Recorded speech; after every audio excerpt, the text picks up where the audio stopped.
Hey, good morning, everybody. This is Nevin, your host of the Politically Homeless podcast.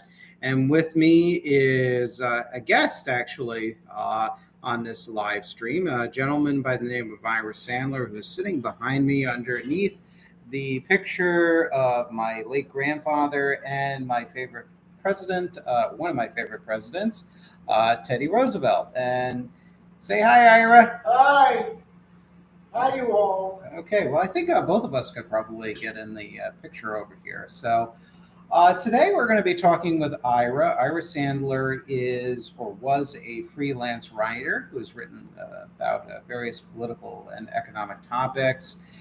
He is also a member of one of our local library friends support groups. And Ira and I, over the years, have become very close. I like to bill Ira my favorite Democrat because he is not part of the hardcore left wing variant of the party, but he's also not part of the sort of Bill Clinton deregulation, Larry Summers, globalist Democratic wing of the party either, which I really appreciate.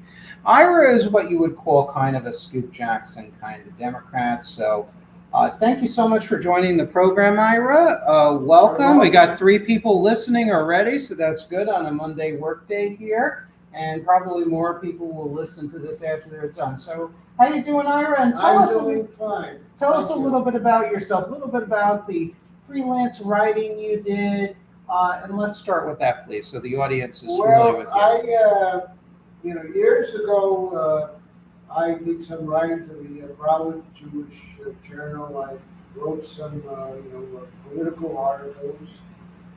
Then later on, I've written such magazines as Film Facts and Family Fatales. And, I've always been interested in writing. I've always been interested in politics ever since I was a child. I come from New York. I remember since the 1960s, the mayoral elections they had between Robert Wagner and Republican Louis Lefkowitz. And ever since then, I've had a burgeoning interest in politics, local and national, especially national. Now, tell me about your political development. Were you ever a Republican? Were you always a Democrat? What kind of Democrat are you? I was always a Democrat. Mm-hmm. Now, why is that? What did you identify about the Democratic Party that you found more preferable to the Republican Party at that time? Well, I thought that the Democratic Party was more oriented towards the needs of poor people and middle class people. Mm-hmm. Folks who belong to labor unions. That's why primarily I was a Democrat. Mm-hmm. Even before I became the voting age back in 1972. Right. And I also want to speak a little louder too, as well, just for the microphone. So that's why I've been a Democrat. Okay.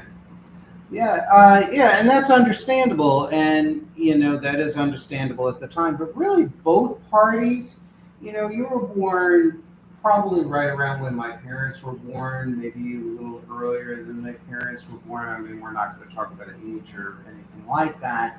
And this was during a period where the Republican Party had substantial wings, especially under Eisenhower, that embraced tariff protections of American industries.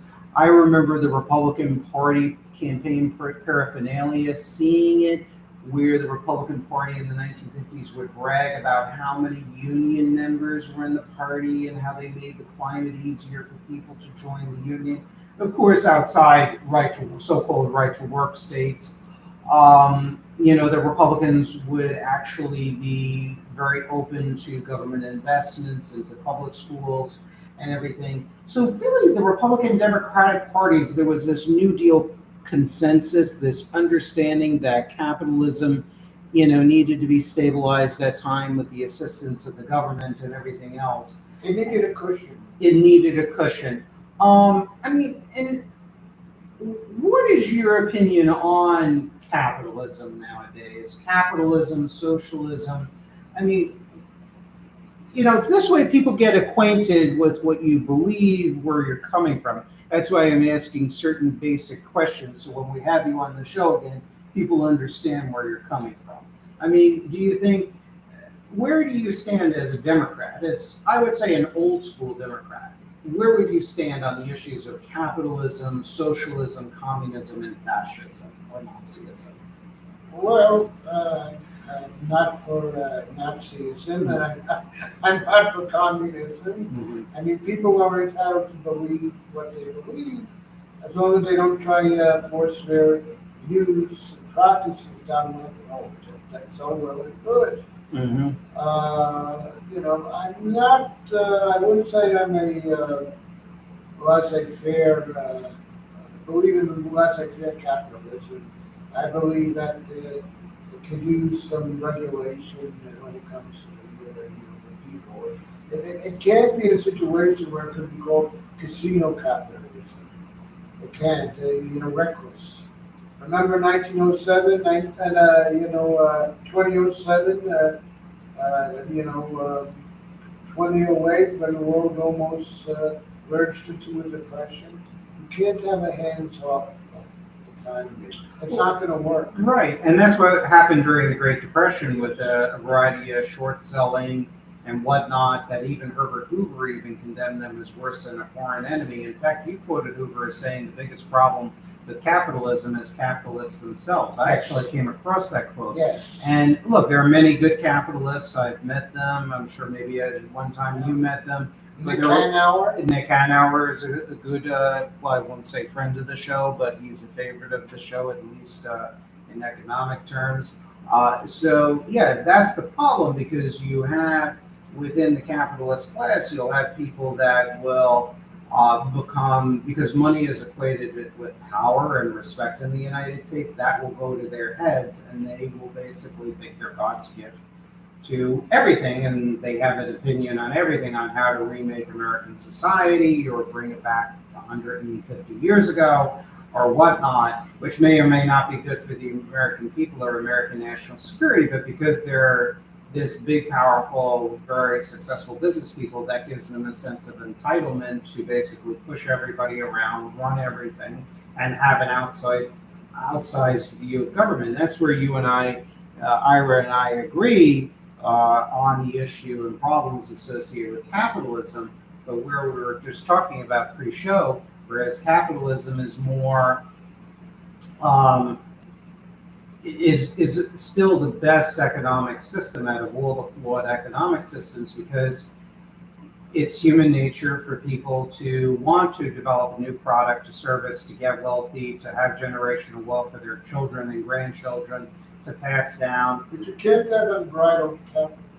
No, you cannot, because unbridled capitalism is self-destructive, and it's bad for the image of capitalism itself.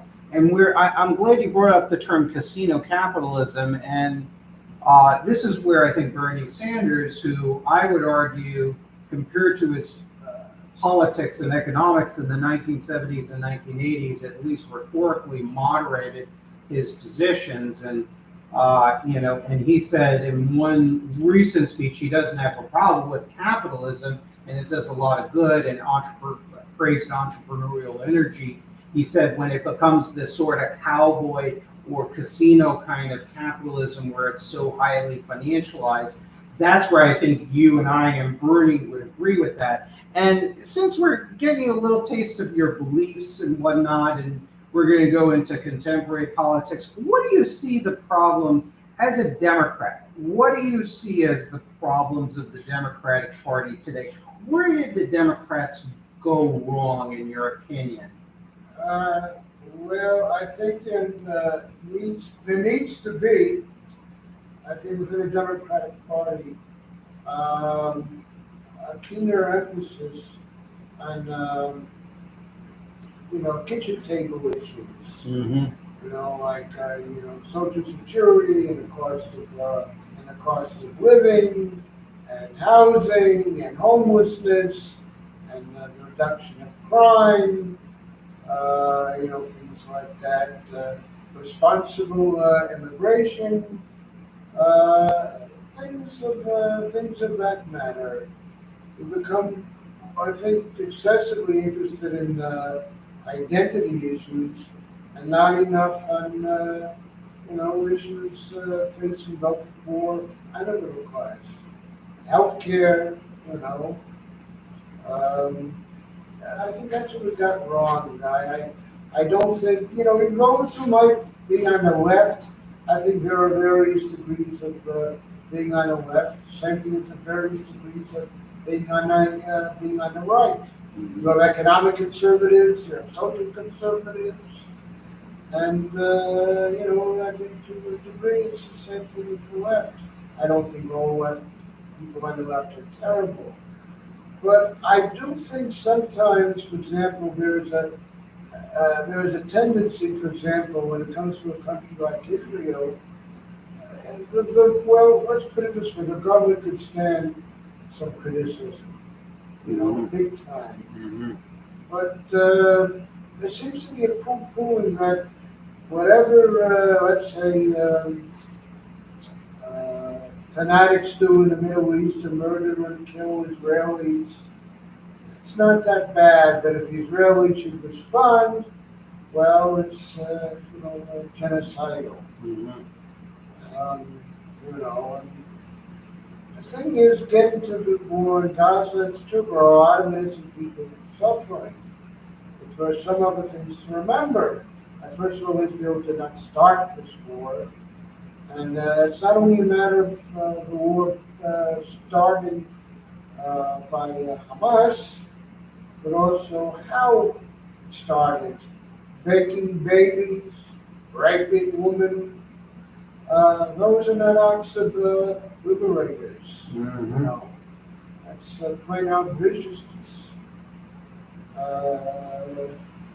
So I think there, in some ways, are a little too anti-Israeli.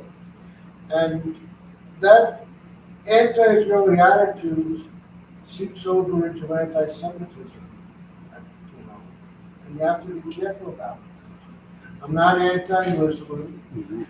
but with Jews, it's a very, very sensitive issue because we've been persecuted, as have other groups, throughout centuries. Mm-hmm. So there are several things that need to be, discussed. Mm-hmm. And for those of you who are listening, can everyone hear us? Because I don't have a second chair necessarily. So if you can't hear us, I know there are a couple of people now down to one person listening. I know there are 3 people listening. Let us know. Otherwise, we can kind of make some adjustments if need be. Ira and I can switch seats too as well. It's very rare that I have a show here from my home that's not a live stream where it's just me. It's usually guest driven. So just let us know and say something in chat. Feel free. And that's one area where I think the Democrats have really been split is on the case of Israel. I mean, there were always, since about the 1970s, there was always a wing within the Democratic Party that was not aligned, that was openly hostile to American interests and that of America's allies, including Israel. When you take a look at former congressmen and congresswomen, both of us being from New York, of course, we remember Bella Abzug. You have Gus Savage, Ronald Dellums, George Crockett. Many of these people were also aligned openly with the Communist Party USA or its fronts. I suspect some of them were members of the Communist Party secretly. So you always had that. Israel was always viewed as an outpost of American imperialism. It still is by quarters within the Democratic Party. It's far left wing, or its own imperialist power that was deleterious to Middle Eastern peace. In alignment with the United States, but not necessarily controlled by the United States. And yeah, it has caused some rifts within the Democratic Party. You have one congressman, I forget the gentleman's name, who represents a district in parts of Manhattan, I think, or the Bronx and Westchester. I think it might have been Torres.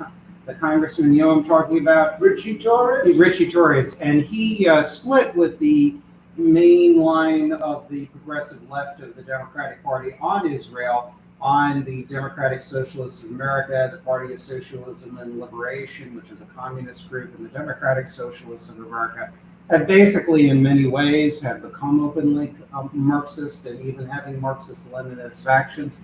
And they've been in the streets in New York City and other major metropolises or major cities in the United States, demonstrating really almost on behalf of Hamas. And that's where elements of the progressive left have been split. You have Congressman Richie Torres, who's no right-winger. You have people like commentators like Brianna Wu, who is tied in with Connor at Counterpoints Counterfire. And Connor, of course, is a friend of the show. I've been on several of his shows before. We're trying to get Brianna Wu on this show too as well. By the way, we have 925 subscribers. Thank you all for subscribing and listening. Back to Ira over here. So you have Brianna Wu, and she's on Twitter, and every day she gets abused by the hardline communists and extreme leftists. And I never particularly like those people. I mean, because they always seem to cheerlead the downfall of the United States or other relatively free societies throughout the world. And they always seem to champion and be apologists for totalitarian movements and governments like Hamas in this case. And yes, you and I, Ira, we have criticized Benjamin Netanyahu and the Likud Party. From our end on this program, we've criticized the Likud Party because of their double standards. On the one hand, they're all about Israeli nationalism, but yet Prime Minister Netanyahu a few years back refused to investigate there was a terror attack in Israel which killed American and Israeli Jews. And it was found that Hamas's financing of the terror attack came from branches of the Bank of Communist China in Israel, and Netanyahu quashed any efforts, both domestically as well as abroad by America, to have those investigations. And I look at that, and that really turned me off from the really Likud as being adequate stewards for Israeli national security, because you can't talk tough and about defending Israel and at the same time quashing those kinds of investigations and opening your doors up to Chinese economic subversion, when we know that China is aligned more with Arab terrorists and so-called national liberation movements and hostile Arab governments that often are very dictatorial. So, that's my whole little spiel or speech on my problems with the Likud, but with the left, and portions of the left, because you're right, Ira, not every leftist is the same. And James Burnham, in his book, The Coming Defeat of Communism, actually kind of lashed out on the right-wingers at the time, the reactionaries, as he termed them. He was a former Trotskyite communist, but then fully repudiated communism. But he was never, he never became a libertarian, Burnham. And Burnham knew where the reactionaries were. They wanted to turn the clock back. He felt that actually that they gave ammunition to the communist opponents of the very capitalism the reactionaries would purportedly support. And James Burnham said really lamented his many within his movement in the business community who couldn't tell a communist from an anarchist to a honest or quirky dissident or just a social democrat. And I think that's a problem with the right too as well. There's a lack of discernment where not all leftists are created equally or the same. There are many different shades of the left. There are people on the left that people like me could collaborate on or collaborate with. And I think at an earlier point, I think there are people that sometimes the moderate left might be correct on certain issues, like Medicare for all, for example, as opposed to the predatory system of private insurance. And then there are times where the right is stronger on the case of national defense. Now, so you really have an issue more, I guess, looking as a long-time loyal Democrat as you. You see two problems, I would say. The two wings of the Democratic Party, the Bill Clinton wing, which represents Wall Street, and then the George McGovern wing, which represents the so-called anti-war movement. Could you elaborate a little bit about that? Your concerns, disagreements with the Bill Clinton, Larry Summers wings? Well, I'll tell you, truth in advertising here. I voted for Bill Clinton, primarily because I liked his views on community policing. You know, I think you have to have a strong network of law enforcement, though not an abusive kind, but a strong kind. I do not believe in defunding the police. I think that's idiotic.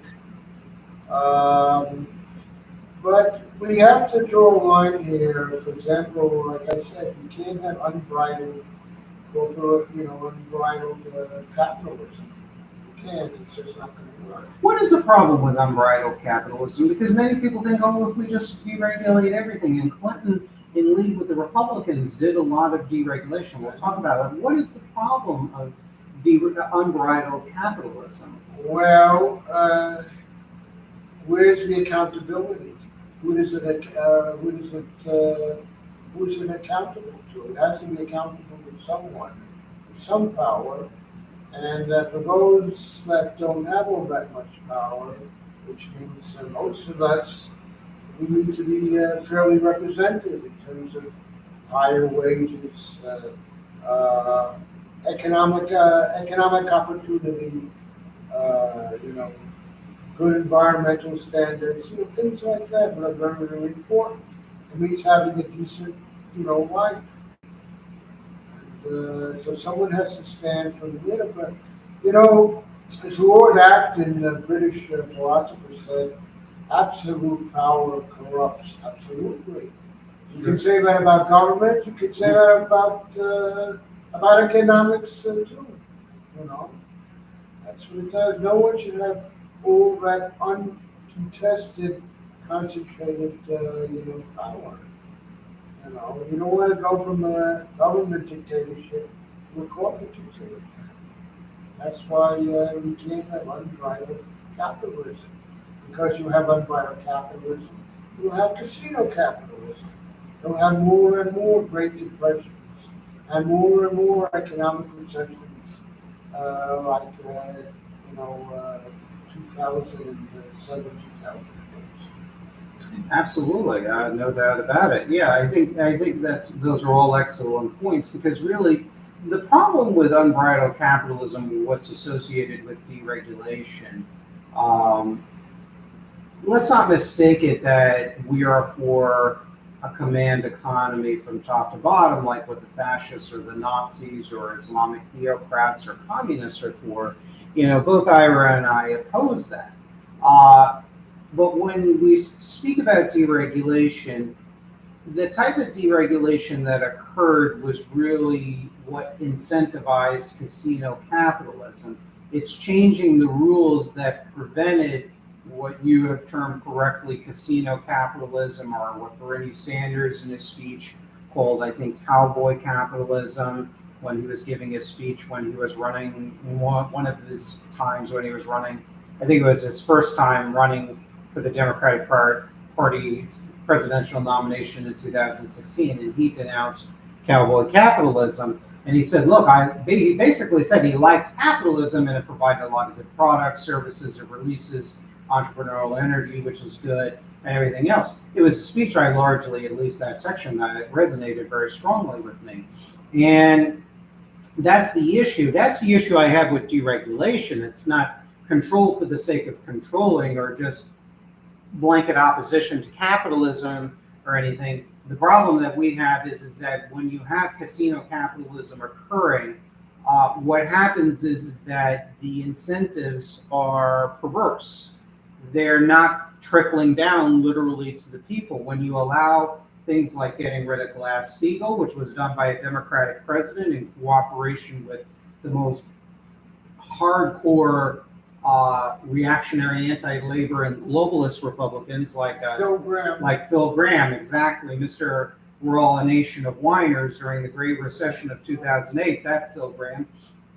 What happens is instead of the companies, let's say, or President Reagan through John Shad, his first SEC, Securities and Exchange Commissioner, um, legalizing stock buybacks in 1982, what happens is when you get rid of Glass-Steagall, when you legalize stock buybacks, when you really encourage and incentivize activities like the leverage buyouts, which are also known as private equity, and similar activities, what happens is the incentives are not about really per se creating a new product or service, or if needed, if supply and demand uh, is warranted, increasing plant sizes or number of factories to meet supply and demand, things of that nature. No, it has nothing to do with that. It's nothing to do with that. When you're just buying back your own stock to boost stock prices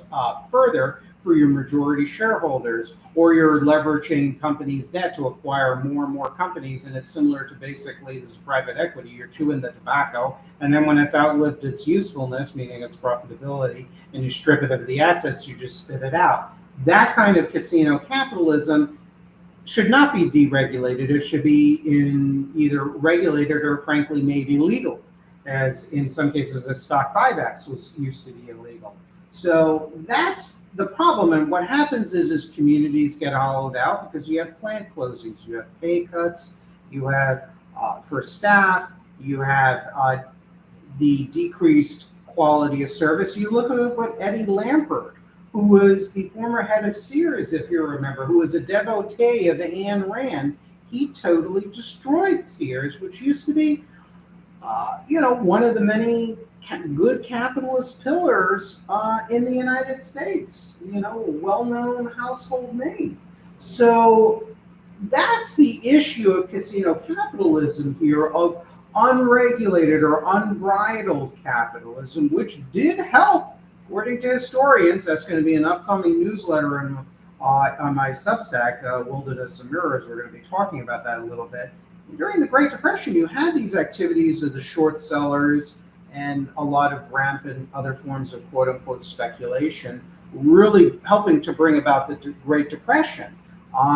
So, yeah, that's what we want to prevent. Also because we want to give a good name to the system.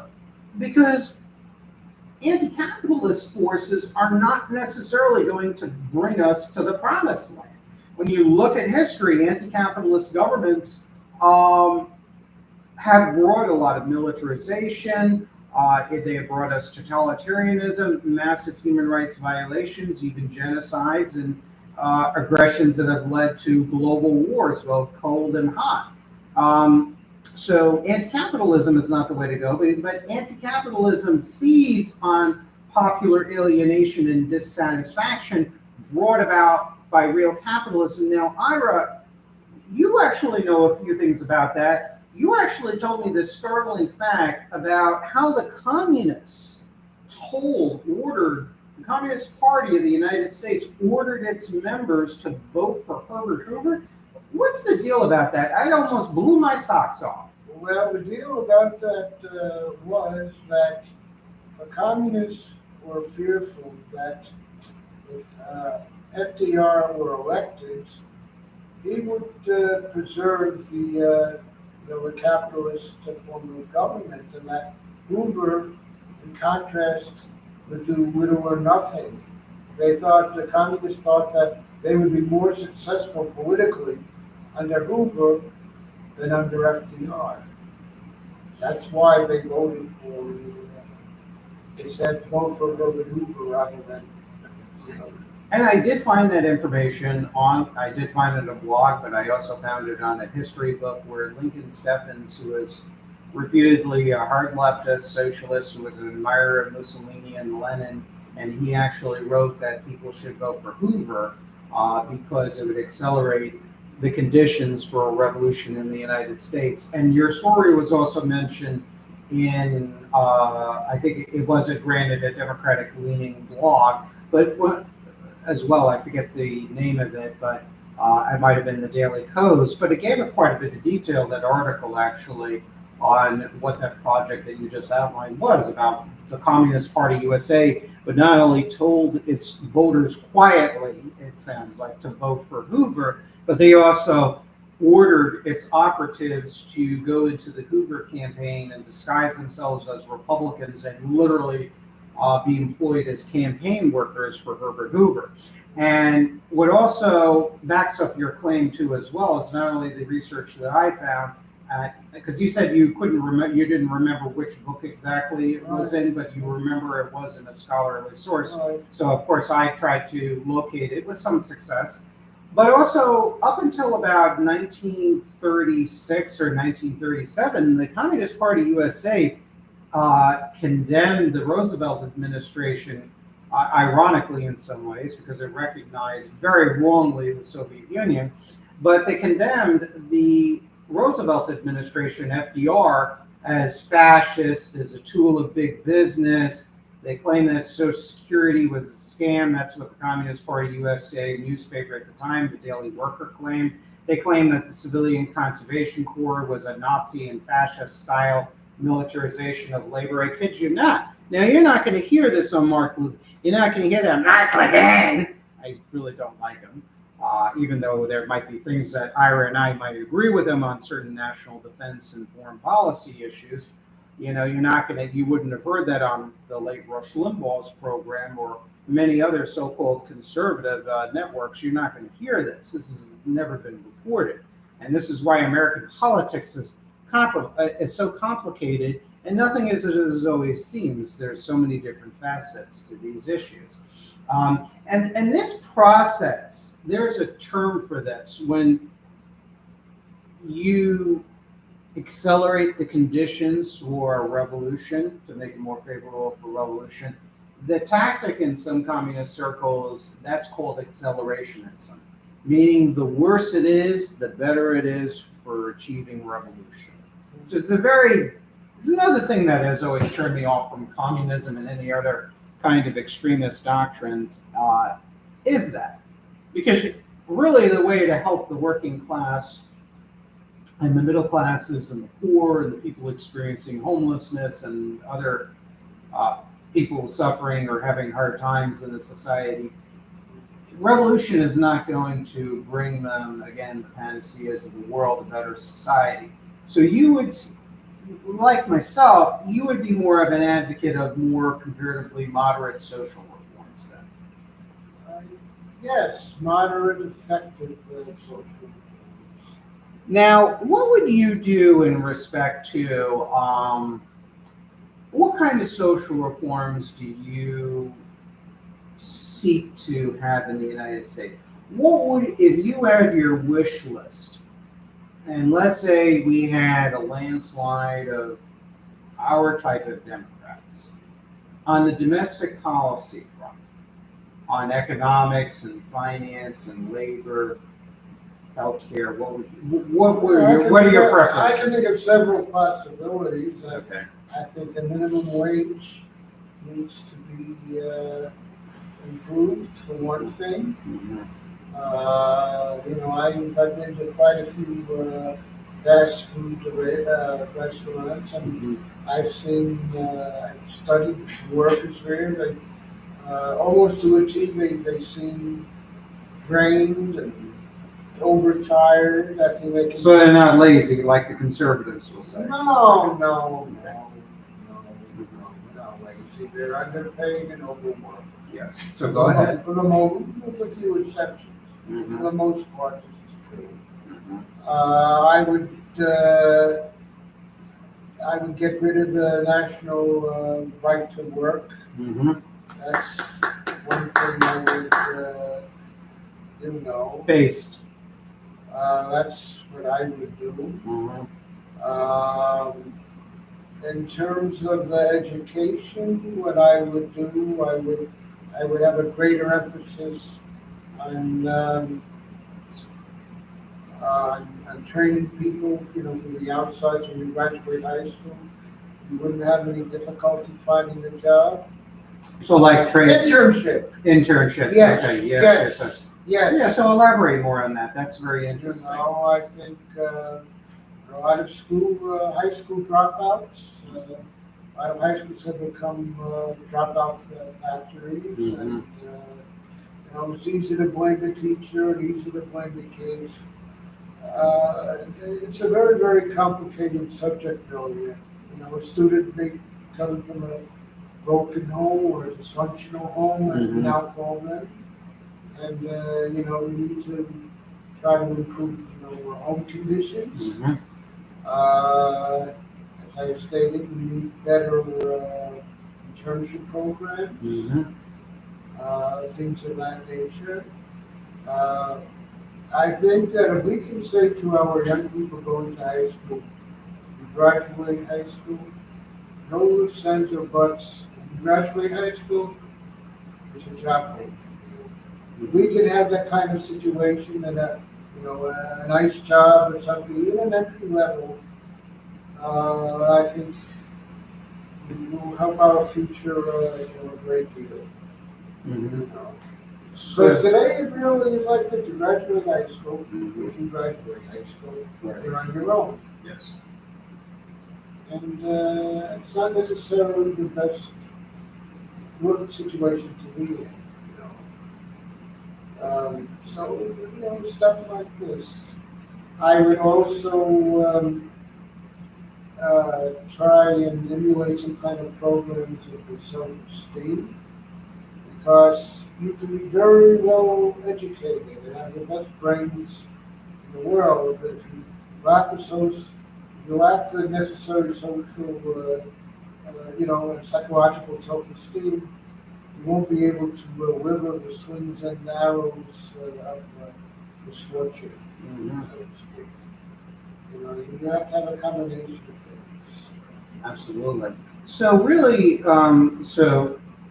backtracking a little bit, you would get rid of the state level right to work laws. You would not pass national right to work, which I totally agree with. I mean, right to work, I've talked about it with a friend of the show and frequent guest Charles Daniels of Putting Workers First, and he's an officer in the Michigan State Communication Workers of America. Right to work is always a bit of a scam. I'm not going to get into it right now. It sounds good. It sounds good. Well, just like social justice and peace does when the Communist Party promotes its causes too as well. It's a euphemism. Yeah, and both sides of the political aisle use euphemisms, unfortunately, in order to cover up deeply unpopular goals and results. So you're for getting rid of right to work. So obviously you're for stronger labor unions, for a higher minimum wage. I mean, I would argue even similar to parts of Scandinavia, sections in Europe, where they don't technically have a minimum wage, but in return they have very, very powerful labor unions that are able to equalize things with capital. And so therefore the unions and the local and company level, they'll be able to negotiate wage increases, benefits, and things of that nature. So I'm totally for the position on your position on getting rid of right to work laws and making them unconstitutional. You're for the proper education reform. You realize that that kids are not created equally. Everybody has their different skills, as I would say. Not everybody is meant for college. Not everybody is going to be a doctor, a lawyer, or a teacher, or a business person, or whatever.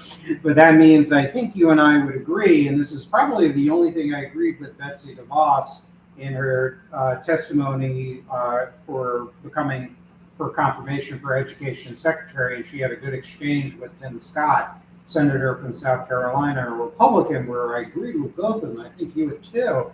And this is what makes us more transpartisan. Ira and I, really and truly, we have ideologies, we have worldviews, but it's based on the reality of the ground and what's best for human welfare, as well as the national interest and even arguably the national security of the country. And one of the things is trade schools, and I would definitely like to see expansion of trade schools, which were kind of de-emphasized under Republican President George W. Bush in his pursuit for the national No Child Left Behind, which was all about over-testing our children, creating test factories out of our public school system. And yeah, I totally agree with you on that, because you're going to have people that are not meant for an academic career, but they can become a nurse, they can become, which is not easy. You have to have a very, You very. can also work in libraries. You can also work in hospitals. Exactly. They can work as welders, electricians, and other positions that don't require a formal college degree, but maybe a degree from the community college or a specialized technical school. I've known, I dated two people who went to technical school, and they've gone on to have, pretty decent careers, as a matter of fact. So, and that's a good thing, because you get new entrepreneurs developing from the group of graduates from technical school. They could start the cores of business, and their capitalism gets a boost. And this is where, and you'll comment after this, I know there's a lot more of a laundry list we can go over regarding healthcare, for example. Both of us are for private healthcare when it comes to provisioning medicine, but we are for, because the private insurance market is predicated on increasing shareholder value, even at the expense of patient care. So Ira and I are for Medicare for all, but with private sector practitioners of medicine. But one of the things that I want to mention, you see, what we're making is we're making sense. The government programs helping people along on the path of social mobility actually helps capitalism. I know to libertarians out there that might not make sense to you, because ideologically you believe that government is always a problem and never the solution. And this is one of the things, living in a red state here in Florida, I realize that this notion that government is always the problem and never the solution really is just bad ideology. It's almost intellectual swill in many ways, this blanket anti-government ideology. Do you think that's where the Republican Party went wrong? This turn under Reagan, where just government bad and just privatizing everything good?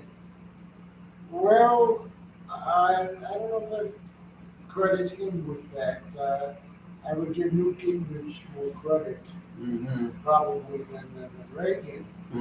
Because you have to keep one thing in mind about Reagan. I remember he was negotiating with Congress about Medicare and health care, and under him, for example, there was a policy that if you went to the hospital in an emergency and you couldn't pay your bill, they had to treat you anyway. They couldn't send you away. Yes. And I think that was, he deserved credit for that.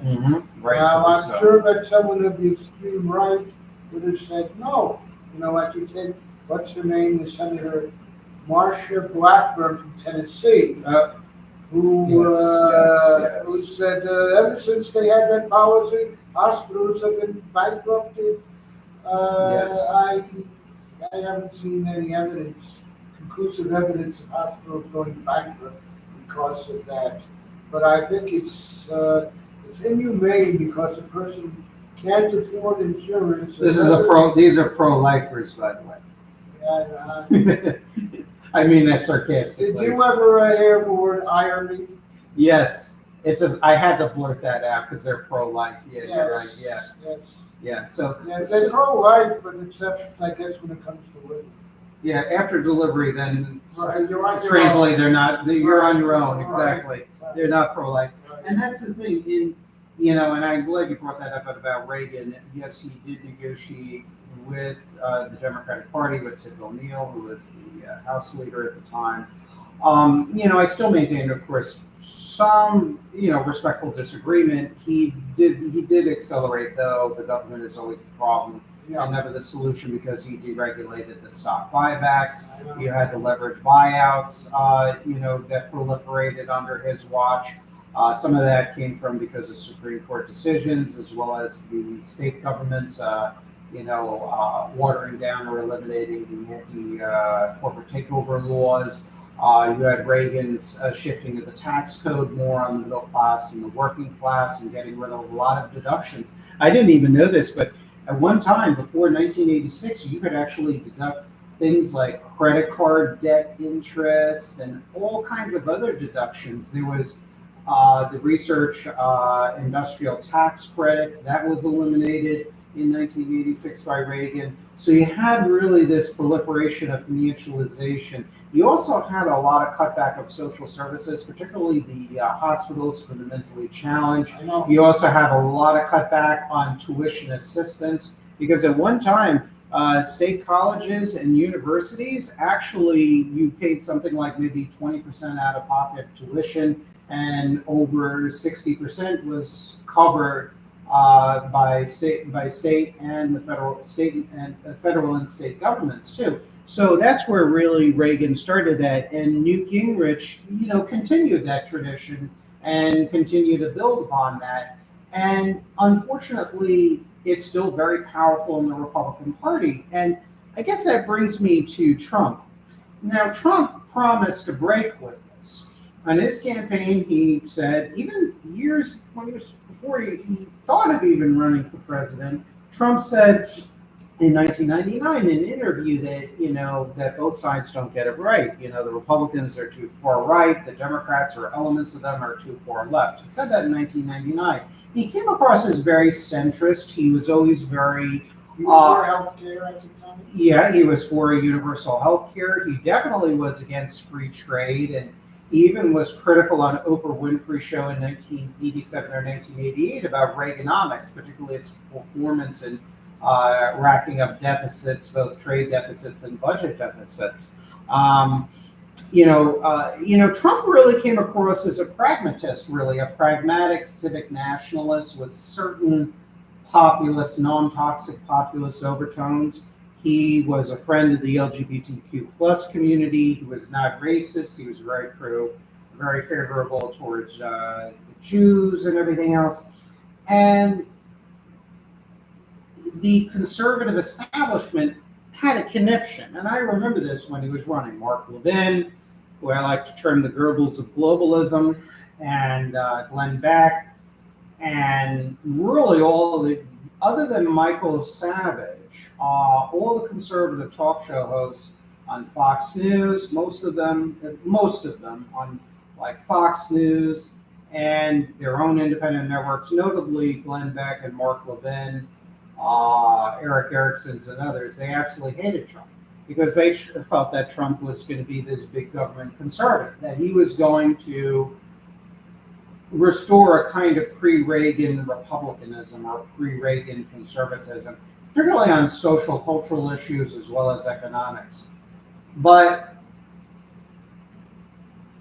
And I voted for Trump in 2016 because he had, albeit inconsistent, but somewhat of a clear understanding of the threat of Russia and China. And his record had problems with that, but he was far better than Hillary Clinton in that respect, and the Clinton dynasty in general. And he came across as a cultural centrist.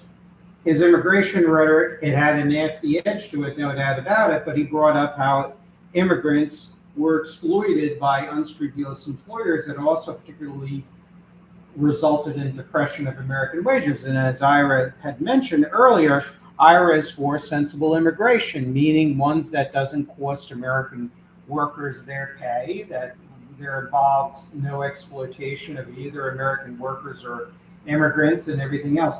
What went wrong with Trump? Where did Trump go wrong? Because it turned out, in my opinion, Trump is a phony populist. And look, we extend our condolences, obviously, not condolences, but our best wishes to Trump and the Trump family in regards to the attempted assassination attempt. Obviously, no one condones that at all whatsoever. And it shows that, obviously. But it's not surprising because I have heard that various congressmen, congresswomen, even months ago, they had either hire private, security officers to protect them, or they bought guns themselves because they people who had death threats. Yes. We have a toxic political climate in this country. Sure. You have people that do suffer from what is termed by the right Trump derangement syndrome. For example, when he was shot at, I was thinking of what Kathy Lee Gifford, for example, that bloody mask of the mangled face of Donald Trump early in his presidency, for example. Kathy Gifford, was it Kathy Griffin? I think it was. I think it was Kathy Griffin. No, it was No, I think it was Kathy Lee Johnson back in the 1980s. I think that was her name, and then Kathy Lee Griffin, and then maybe Gifford. I don't know. It's sometimes people go through different marriages and they take on different names. But yeah, so you have that, and you have both sides really. You have on the right, you have people who believe that Trump is God and you can do no wrong, and when you disagree with them, they will chew you out rather nastily and with violent tone. And then you have the other side doing that too as well, as I mentioned with the case of Kathy Lee Gifford or Kathy Lee Griffin or whichever. Apologize if I'm getting her last name wrong. So you have that. But Trump really was a phony populist, wasn't he? I mean, what were your thoughts about the Trump presidency and Trump's campaign? I mean, there are things I think you agreed with. Well, I'll tell you, for example, when it came to immigration, I thought it was, even though he's right to be concerned about American security, he was demagoguing the issue because I'm sure most immigrants that come to this country are law-abiding citizens. I want the best. Well, you know a bunch of them because you live in an area where. Right. So I believe on one hand we have to have a secure border, but on the other hand we should not demonize immigrants. I mean we shouldn't bite our nose to spite our face. That's number one. Mm-hmm. And number two, we had the COVID, Trump, with all due respect, I don't think he handled it well. It'll go away. It's just like another flu, or say bleach, which could be actually toxic. And he didn't handle it well. That's another thing. And also the tax cut thing about, promising the middle-class American a tax cut. Well, most of it went to the very, very wealthy. Things like that. Also things like being, I think, too sympathetic to Putin. Mm-hmm.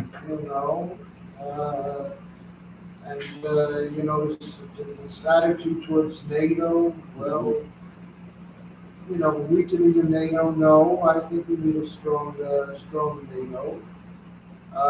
We can't afford to be an isolationist power. Just as much as we can't afford to jump into every country, we have to weigh the costs and the benefits. So you're more of a realist or in the middle of the ground when it comes to foreign policy. You're not for intervening and changing regimes, even those that are enemies of the United States, but you're not for just being totally isolationist where you just cut yourself off from the rest of the world, or just trade with countries but don't do any intervention really. Mm-hmm. Because in the United States, we talk about, for example, Biden and Afghanistan. We forget, as a country, that a lot of the American presidents, both Democratic and Republican, have had foreign policy failures where we encouraged people to rise, but we wouldn't help. We promising that we'd help them out, but we didn't. Mm-hmm. For example, in the 1956 Hungarian Revolution, Eisenhower promised to help, the Hungarians, but he didn't. Maybe he had good reason for not doing it, but he shouldn't have encouraged them to rise because that resulted in a lot of deaths, casualties. Correct. Also, with George Bush, the first one, not his son, with the Kurds in Iran, he promised to help them out, to come to the military rescue. Yes, he didn't.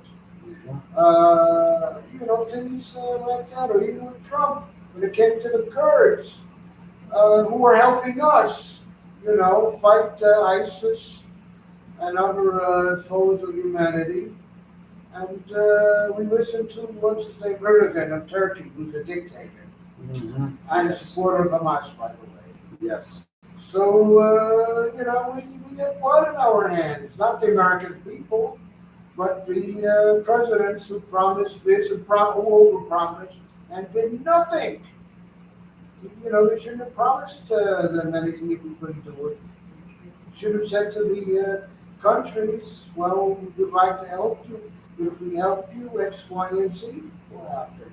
We will help you any way we can, but we cannot assure that we will be able to help you militarily, thereby, saving a lot of innocent people from dying needlessly.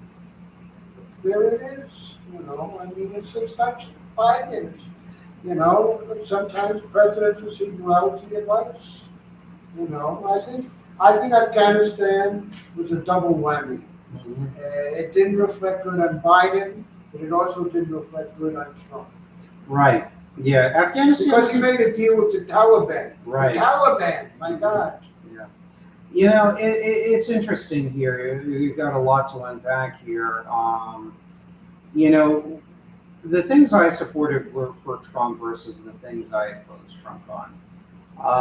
What I supported Trump was on is his tariffs on imported Chinese goods. I think that was a start in the right direction. I think there needs to be more than just tariffs though to revitalize American industry. That's going to require a change in the nature of American capitalism to move it from casino shareholder supremacy type of capitalism to more productive capitalism, if you will, that doesn't get rid of the financial sector. You have to have a strong investment in commercial financial sector, but ones with the right incentives that are backed by very strong, clear public law. So tariffs, I think, was a good start, but more needed to be done. And he, in his one of his proposed budgets, there was calls in one of the Trump budgets. There were calls for or a plank where funding, I think, for the Manufacturing Institute Partnership or some program that helps manufacturers, that would have been eliminated. So there was a lot of contradiction within the Trump administration, like many other presidential administrations, admittedly. Two, I agree with the Trump administration pulling all aid for the Palestinian Authority. Totally agree with that. Enemies of Israel, but particularly enemies of the United States, because we're both America first here primarily. Three, I agree with, at least in theory, his pursuit to rebuild the American military, including our strategic weapons. Four, there are certain things, yes, America not becoming a socialist country on the rhetorical front, some of that rhetoric I agree with, as long as it's using the term socialism properly. Those are some things off withdrawing from the so-called Iran deal, the JCPOA Iran deal, where Iran had the intentions of getting the sanctions further loose. I mean, the sanctions were already very porous on Iran. I mean, many of our NATO European partners were trading with Iran to begin with, as well as America's geopolitical adversaries were trading always with Iran as well. So were the NATO countries, for that matter. So I agree with him pulling out of the JCPOA, or so-called Iran deal, because Iran had intentions down the line to have nuclear weapons as well as nuclear energy. Now, I have no problem with most countries having nuclear energy. I would like to see most third world countries be self-sufficient within their capabilities and being strong countries within their capabilities. The problem is when you have a country like Iran with the type of government and their foreign policy goals, I'm not comfortable with, Ira and I are not comfortable with them having nuclear energy. I do agree with Trump on NATO, though, in the sense that NATO needs to do a better job contributing more than their fair share to the European defense. And Trump also had made comments, even at NATO summits, where, like, guys, you claim that you're threatened by the Russians, but yet you have the gas pipelines, in the case of Germany, that is enriching the Russians at the same time in their military machine. So I think Trump was the first American president ever that really called NATO countries on the carpet. Stop the double standard. You're griping and whining, as us Jewish folks will say, kvetching about the Russian threat, and oh, Trump is a tool of Putin, but yet here Trump is actually, you know, taking positions that are in the long run that are firmer on Russia than, say, certainly Obama. Fourthly, fifthly, sixthly, I also agree with Trump's withdrawal from the INF Treaty, too. That treaty was violated the moment Ronald Reagan and Mikhail Gorbachev, American president and Soviet dictator, signed it. And Yeltsin continued in the military, Russian military under Presidents Boris Yeltsin, and then Vladimir Putin, continue to violate the INF Treaty. And the Russians continue to build and deploy those the banned missile systems, the intermediate range missiles. So I think Trump's decision, the administration's decision to withdraw from the INF Treaty was totally correct. Because you can't have, Reagan was wrong when he said trust by verify. You can never verify anything accurately and honestly with an untrustworthy treaty partner, like the old, in this case, Soviet Union.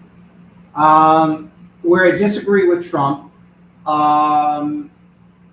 his tax policy was a disaster. It was Reaganomics on steroids.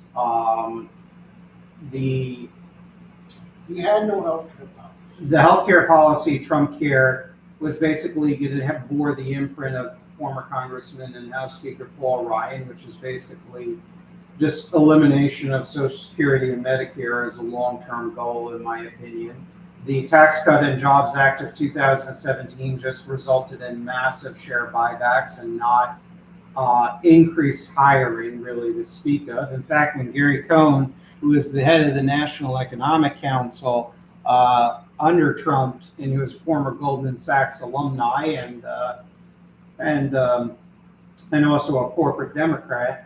And when he said to the gathered executives in meetings about economic policy, how many of you, come on guys, how many of you are going to create jobs? Come on, more hands. Very few showed their hands, saying that they would use the savings from the Tax Cuts and Jobs Acts for plant expansion and hiring and everything else.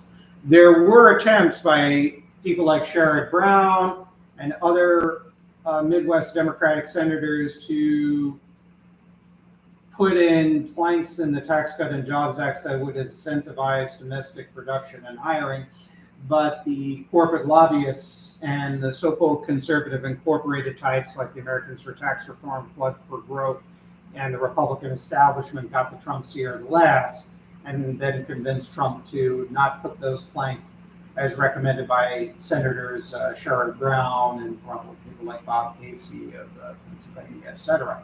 So his Tax Cut and Jobs Act was bad. I think it was too much blanket deregulation. I think his handling of COVID, I think was poor, as you pointed out. I think I would argue, and I have to say this very carefully because I could get strikes on this channel, but I will say there is serious evidence that points to there are issues with communist China regarding the pandemic, and I'm not going to go into it because we could get potentially in trouble. Guys, this is another thing. Most censorship doesn't come from big old bad big government. Quite a bit of censorship comes from the private sector too. Another example of private sector coercion. So there are questions about the Chinese communist role in COVID. I'm not going to get into it, and please don't comment. And so when you respond to a national crisis as a leader, you got to unify, like in times of war. And Trump, I think part of Trump's problem, and I'm not trying to make excuses for him, is he had a lot of bad economic advisors. He had Stephen Moore, he had Larry Kudlow, he had Mick Mulvaney. He had a lot of people that are very much for casino capitalism. These are people that generally had, at times, social Darwinist beliefs. So they were class warriors from the quote unquote right. Um, and they basically said, oh, it's going to be over soon, or everybody should go back to work, sick or not, and we all have to make sacrifices. They're going back, talked about that, that some people are going to have to die, like the older and middle-aged people. Some governors said that. Yeah. Like Texas. Yes, that's correct. You're right. I think it was either the governor or the assistant governor. Yeah. It was Daniel Patrick or something or another. Yeah, that's right. And that was really disgusting. And to me, Trump had a golden opportunity to push back against the plutocratic social Darwinist variant of conservatism and so-called conservatism, really. And, yes, in Trump's favor, you had the Operation Warp Speed with the vaccines. On the one hand, that was good, but on the other hand, he basically did nothing. In fact, encouraged a lot of the vaccine hesitancy. And I'm on both sides of the issue, really, on the vaccine. But he was of two minds on the vaccine, and you have to have more of a consistent message. And you had this conspiracy-oriented element that was always present within the Republican Party, but that really became prolific during that time period.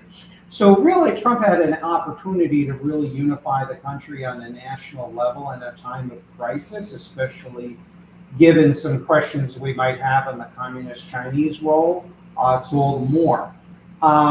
So I think the $1,200 checks, I think the way that was negotiated, I think Congress dragged its feet. Trump could have taken to Twitter to lash out at Congress for dragging their feet, for nickel and diming the American people. And I include Nancy Pelosi for putting the means test on those $1,200 checks too as well. It should have been a blanket $1,200 for each and every American citizen. In fact, I would have done it on a monthly basis until the pandemic was over. I would have given $2,000 a month to every single American citizen. If you wanted to means test it, don't do it at $100,000. Do it at, let's say, $1 million or $500,000 too as well. Secondly, I would have nationalized the wages partially until the pandemic was over. And of course, yes, you would move to reopen the economy as soon as possible, but as long as that the public health safety was ensured for each and every American citizen. And the other thing that Trump really could have taken the leadership, and Peter Navarro talks about it in one of his more recent books. He was one of the few good people in the Trump administration. He was one of his top trade advisors and agency heads.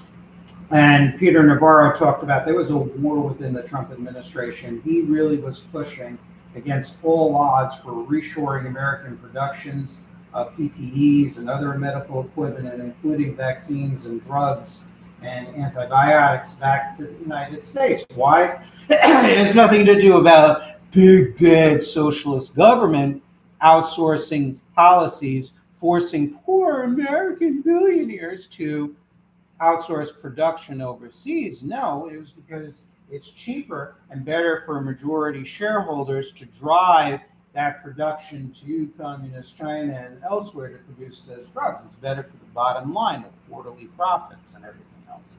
And there were efforts in the Senate to reshore production, that kind of production.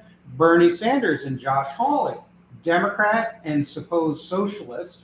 I mean, ever since entering Congress, Bernie has really not been a socialist as properly defined. But he had Sanders and Josh Hawley trying to reshore production of drugs and other critical medicines back into the United States. Trump could have used his presence to really push for that, but no, he really didn't. And Navarro talks about the tremendous resistance from most forces within the Trump administration on that. And a lot of our medicine, I don't know if it still is, and maybe it's been made in China. Mm-hmm. Absolutely, and a lot of that has to do with, as I said, not big government forcing companies because of regulations or environmental laws and requirements to do that. Much of that has to do with the fact it's more, you get more of a shareholder return if you move production overseas. And that's a big part of the reason why in recent years why offshoring of production has occurred. It's not the only reason, but it's a very big reason. So Trump really did not take leadership on that issue publicly and privately. Instead, Trump was taking the Twitter space to own the liberals and to, as you said, talk about bleach and vaccines and this and that and everything else. It was a squandered opportunity, and that's where, and there's a lot of other things I disagree with Trump. I think Trump were on certain foreign policy areas, did things that you and I agreed with, but he also became very close to Turkey, which was Islamist. It was a dictatorship. It was anti-American, anti-Israel, and it was also moving into the camp of the Russians and the communist Chinese. In fact, I would argue that there should be consideration made quietly to expel Turkey from NATO, along with Viktor Orban's Hungary from NATO. That's easier said than done, of course. The realities of geopolitics is more complex, but that's something that should be examined. And Trump was sold them F-35 fighter jets, and that's concerning. He also lifted the sanctions on Islamist Sudan, which was in the camp of the Russians and the Chinese and the Iranians too. So, and Trump took good positions, by the way, on toughened sanctions for the most part in Venezuela and Cuba. So he has done some good work there, but it's like, when the hand gives you something, then the other hand takes something away. So, and Trump, like a magician, and Trump, despite his even tighter sanctions on Putin's Russia and China, the trade deficit still increased nevertheless for a variety of different reasons. So, Trump's presidency, I would argue, was a lot of lost opportunities and squandered opportunities. He had the opportunity to govern the country very similar to this man who I respect and admire, Teddy Roosevelt.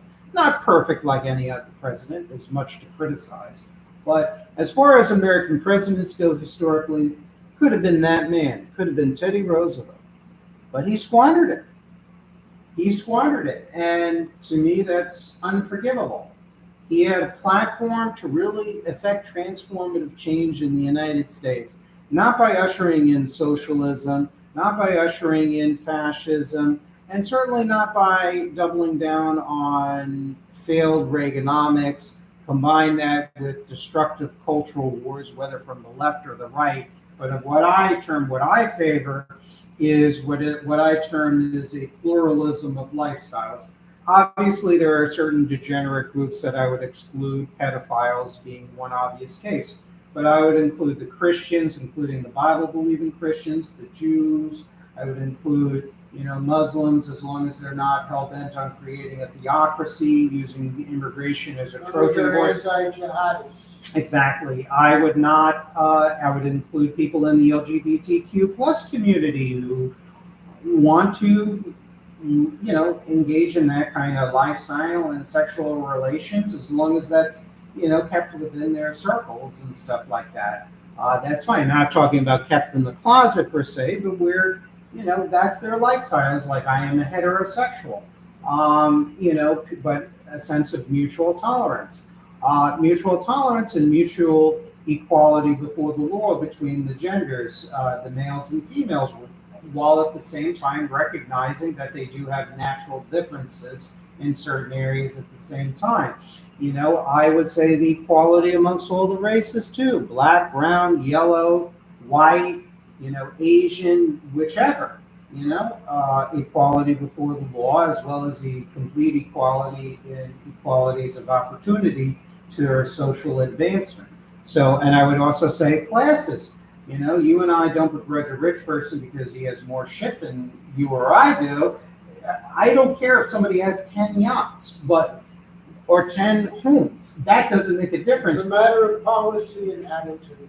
It's a matter of policy and attitude. If you're enacting, if let's say a wealthy person is enacting policies that don't reward people truly for their work, for their hard work and production for the company, or for them pushing through campaign donations and lobbying firms policies which harm the middle class, independent businessmen, Liverpool. and the poor classes, then yeah, that's where we have a problem. Then we're going to take a much more hard scrutiny amongst those wealthy people. And at the same time, we don't hate the poor people, we don't hate the middle class, but we recognize there are good and bad people in every class of society. It's based on the individual achievements, the individual decisions, sometimes group decisions, interest group decisions, yes. But again, we want everybody to do well within their own capabilities. You know, the best way to cut down the welfare state is to have things like social reforms, like getting rid of stock buybacks, so companies are incentivized to pay more and to hire more American workers within the territories of the United States. Have more child care. Yep. Child care. More child care, particularly low cost, or really a situation where we can restore the single family breadwinner. Before Reaganomics, there were more single breadwinner households because the man in most cases would be paid a wage or a salary that they would be able to take care of a family. But then, because of Reaganomics largely and the shifting economic dynamics, women had to go to work. And I mean, look, feminism, Ira and I were talking about this in the car. There are certain commentators, ones who I agree with, that on national security and other issues, they will highlight the role of feminists and feminist thought in pushing women out of the workplace or pushing women out of the home and as homemakers. I would argue that it was much more in the way of economic policies, the Reaganomics, the falling wages, which forced women back into the workplaces, not because, oh, I am a proud woman and I am going to go in the workplace and the heck with raising children and giving birth to women. Most women, I would argue, that I have met from my own anecdotal experience, want to have children. I think that is a natural function of human beings. All species want to propagate, and there's no difference, as far as I'm concerned, with human beings. Yeah, yes, there are exceptions. Yes, there are radical adherents of radical feminist ideas that will say they don't want to have kids and they want to beat the patriarchy. It's not to say those thoughts are not strong. They have gained steam since the 1960s. But I think conservatives over-exaggerate its significance compared to how Reaganomics, or you want to call it supply-side economics, financialization, or trickle-down economics, played a role in destroying the single breadwinner family. And I think that's what Ira and I are going for. And I think that's one of the problems with a lot of the Democratic Party. They're not focusing enough on how we can deploy economics to achieve the goals that conservatives want. I like conservative goals as I understand them. You do too. The problem is we have to show, the Democrats have to show that the conservative policies, the three-legged stool of Reagan and William F. Buckley Jr., actually do not encourage American society to reach those conservative goals. More entrepreneurialism, more small businesses, stronger families, stronger national defense. Because those are things based on largely sentimentalism, patriotism, family, community. When you put in economic libertarianism or free market fundamentalism, they, by their own theorists, do not like notions of national security, nationalism, patriotism, community, even families, generally speaking.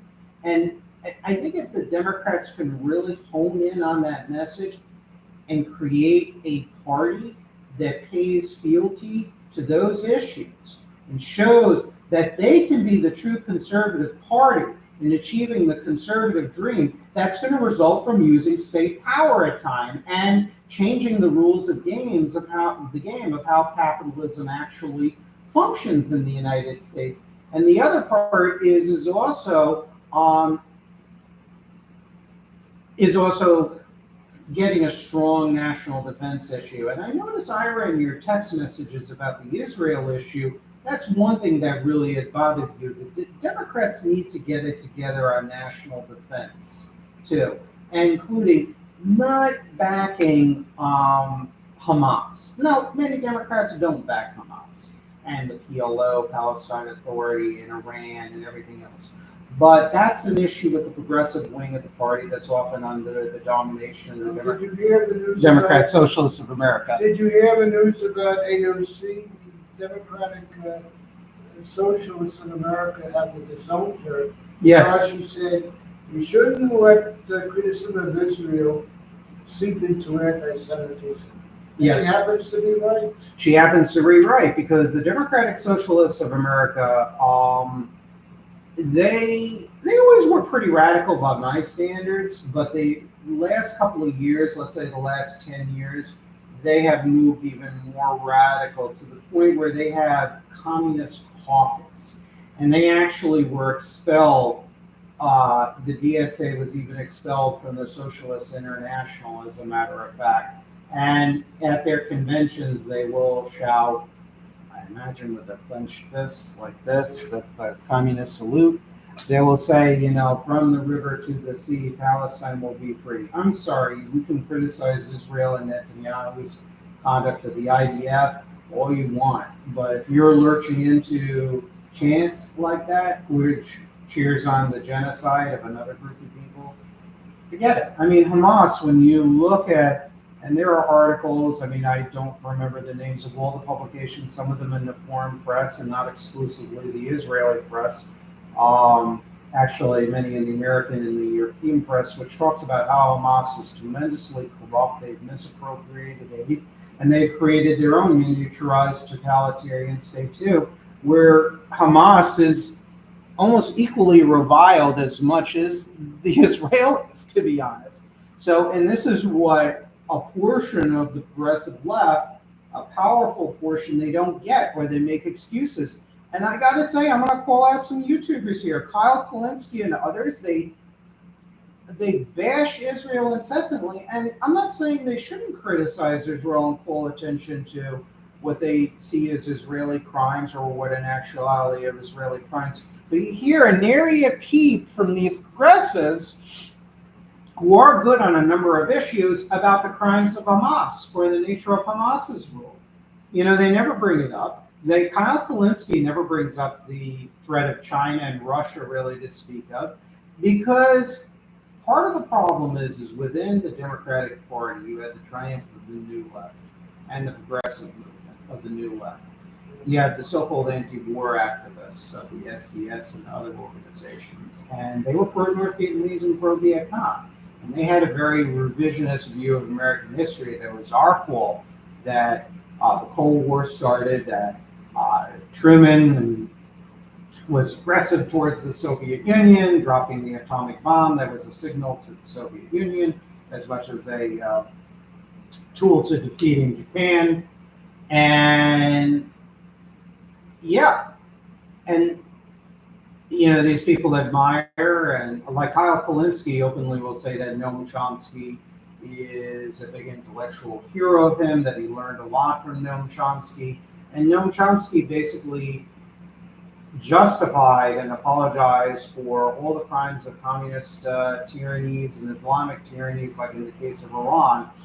Never gave them any agency, though, because many of these governments, with or without U.S. intervention or the U.S. even existing as a strong power, they still had that core ideology of wanting to remake society and create totalitarian states, and even expanding that totalitarianism beyond the borders. Why do you think they harbor such an anti-U.S. attitude? I think, this is a very good question. I think there's a lot of reasons. I think it depends on the individual. I think you have people, from what I have seen and certainly have read, I think number one, there's a lot of alienation in society. People are really pissed off with what's going on in the United States, and they look upon these governments and movements as bringing something better. You have a lot of angry people out there, and they're justified to be upset, to be frank with you. You have that. And you have a government that basically are federal governments, state governments, that local governments even, that are really not taking actions to improve situations at all or even fast enough. You had one African American, he attempted to assassinate one of the Shah's diplomats shortly after the Islamic Revolution. Belfort, I think is his name is, and he fled to Iran very quickly after trying to. In 1980, he was employed at the Iranian Interest Section in Washington D.C., which was controlled by Khomeini, and he assassinated this. Former diplomat that was employed by the Shah. And when you look into Belfort's history, he was angered at an early age by how blacks were treated, particularly in the southern states of the United States, the police brutality, and then also a lot of the poverty that was going on in the United States. He saw that, he grew up with it. He was personally, I think, a victim of that too. And that makes people extremists. When you see the world around you not being good, and for no fault of your own, just by your race or your social class or both. You have that. You also have people that just don't fit in, that are kind of misfits, even if they have all the privileges of life, but they don't fit in, and you're going to have those types of people regardless. I'm not saying that because I hate these people. I'm just saying this as a matter of personal analysis. Thirdly, you also have people that really just do create power. And you have that. Fourthly, you also have people that are idealists who really want to change. They have good hearts and they really want to change things in societies, whether here or Iran or Tsarist and then Russia under the provisional government after the Tsars. They want to change things for the better. And they have good intentions. But then often what happens is the cream doesn't rise to the top. You have people who are very clever, who want total power for a variety of deep psychological reasons. In many cases, they're psychologically defective people. And they take power. You know what they say, Nevin? The road to hell is paved with good intentions. That is so true. The road to hell is paved for good intentions. And that's why I think you and I can never align ourselves with the far left. Obviously, both of us being Jewish, we can't and won't join a National Socialist or a fascist group. I mean, even if I were not Jewish, I would still have a lot of serious concerns about and reservations about fascism and National Socialism too as well. And I won't convert to fundamentalist versions of religion, particularly Islam in this case, because Islam is in power. It's a religion that's in power. And you see in Saudi Arabia, you see in Iran, for example, what that means, and that means complete suppression of most liberties. Now, I hear that in Saudi Arabia, they're gradually changing their policies towards women. Yeah, I've heard that too. You know what? I think they're doing that just for. I'm sorry if I sound cynical, but I think they're doing that just to make themselves look good. Better PR. Yeah, better PR. I remember reading in Midstream magazine there was about the quote the reforms in Iran back in the 1990s, and Midstream takes a much more skeptical view of those reforms as kind of a controlled deception to make Iran run more efficiently and to attract even more trade from the West. And one foreign diplomat resident in Iran is how can you tell an Islamic moderate from an Islamic radical in Iran? He said, the moderate is the Iranian who runs out of money. And that's what it comes down to. It's like they need the money, the recognition, and things of that nature. So, Ira, I know it's been a long conversation. You've said some stuff, and I've said quite a bit. Yeah, so any closing comments? We'd love to have you back on the show. Are you willing to come back on the program? Yes. Okay, good. All righty. But any closing comments? No, I can't think of any at the moment. It's been a pleasure. It's been a pleasure having you. It's been a great program, and we'll definitely have you back on. But I wanted to give this kind of a freewheeling conversation on, politics and economics, so people understand where Ira is coming from. Because I'd like to have Ira back on. You can kind of tell why he's my favorite Democrat. He's not a a batshit crazy extreme leftist. But he's not also a Democrat who's a corporate Democrat who's like, let's just deregulate everything like Bill Clinton and Larry Summers and open up trade even more with China and NAFTA and everything else. So, Ira is more of an old school Scoop Jackson, pro-labor, but not anti-capitalist kind of Democrat. Ira is what you would term. Robert Humphrey, Scoop Jackson. I know you don't know that didn't care for him. Frank Church. Yeah. George Aiken, Republican of Vermont. Mm-hmm. Those people. Yeah. Scoop Jackson, Hubert Humphrey, definitely people I can, get behind.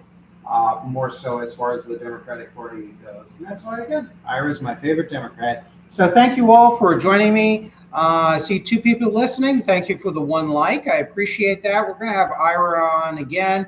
I see nobody wrote anything here, so I'm assuming everybody heard what Ira said. If you have any, comments, feel free to leave them. If you're going to be snarky or whatnot, lately I've been deleting the couple of snarky comments here and there, but fortunately, most of everybody here, you leave all very good comments that are very insightful. If you disagree with anything, that's fine. Just don't be disagreeable. If you're going to be disagreeable and nasty, your comment's going to get deleted. But if you say, I don't agree with such and such, and here's some evidence and blah, blah, blah, I'm going to leave that up. Why? Because people need to have all sides of the information. As long as you're cool and nice about it, don't care. Leave all the comments and just keep on listening. And, good luck to everybody. God bless. God bless America. Have a great day and have a very safe, productive, and fun week. Take care. Bye-bye. All right. So